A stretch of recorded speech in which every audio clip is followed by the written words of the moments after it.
You are now well informed about the how-to of the perfect ghusl.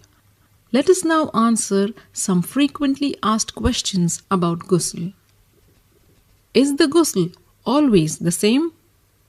Yes, the prescribed manner of ghusl is always the same for men and women, whether you are taking a ghusl after janaba, haid or nifas, or for special occasions when it is recommended to take a ghusl. There is no difference except this. After janaba, a woman can take a ghusl without undoing her braids. After haid, it is mustahab for the woman to use a piece of cloth scented with musk to perfume the site of menstruation. If during ghusl we experience something that nullifies wudu, do we need to repeat the ghusl? Nullifiers of wudu do not invalidate your ghusl. In such a case, you will complete your ghusl and then renew your wudu for the salat. Is it obligatory to rinse the mouth and nose? What if I forget to rinse at the beginning of the ghusl? Ghusl is not valid without rinsing the mouth and nose. Just like wudu is not valid without them, because the inside of the mouth and nose are parts of the body which must be purified. And if you forget to rinse your mouth and nose at the beginning of the ghusl, you can rinse them in the middle or at the end.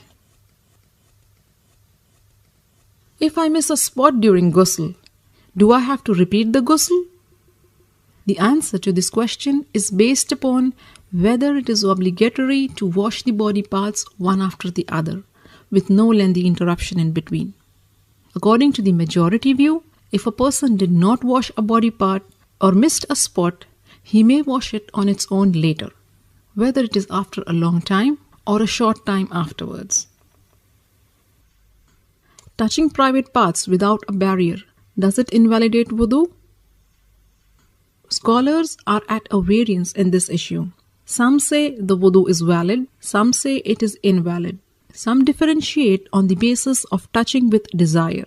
If it is touched with desire, the wudu is invalid. And if it is not touched with desire, the wudu is still valid. Shaykh Ibn al-Uthaymeen rahimahullah says, it is mustahab to make wudu in all cases, whether one touches with desire or not. And if one touches with desire, then the opinion that it is obligatory to make wudu is very strong. And renewing the wudu in such a circumstance is being on the safe side. I have found many du'as for ghusl. Some say there is no du'a. Please clear my doubts. There is no du'a narrated in the sunnah specifically for ghusl. Bismillah is mustahab when you begin. Is ghusl enough to offer salat?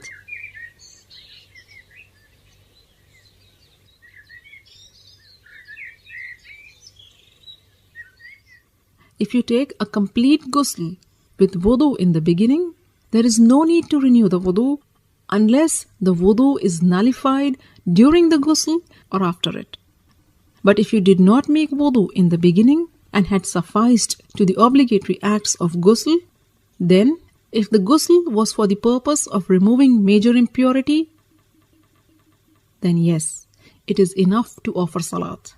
You do not have to make wudu, because you had the intention to remove major impurity, and major impurity includes minor impurity.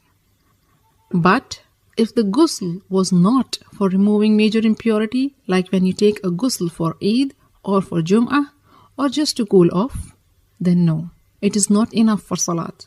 You have to make wudu for salat, because there was no intention of removing major impurity. With this, you are now well informed about the how-to of the perfect ghusl. In the next video, you will find answers to all the feminine questions the sisters have sent in regarding ghusl. For more how-to guides, subscribe to the Striving Muslimah YouTube channel or get yourself to thestrivingmuslimah.com and subscribe to the mailing list. I will keep you updated about all the latest videos and interesting articles. Don't forget to share this how-to guide with your family and friends. By sharing this video, you are helping your friends and family in their deen.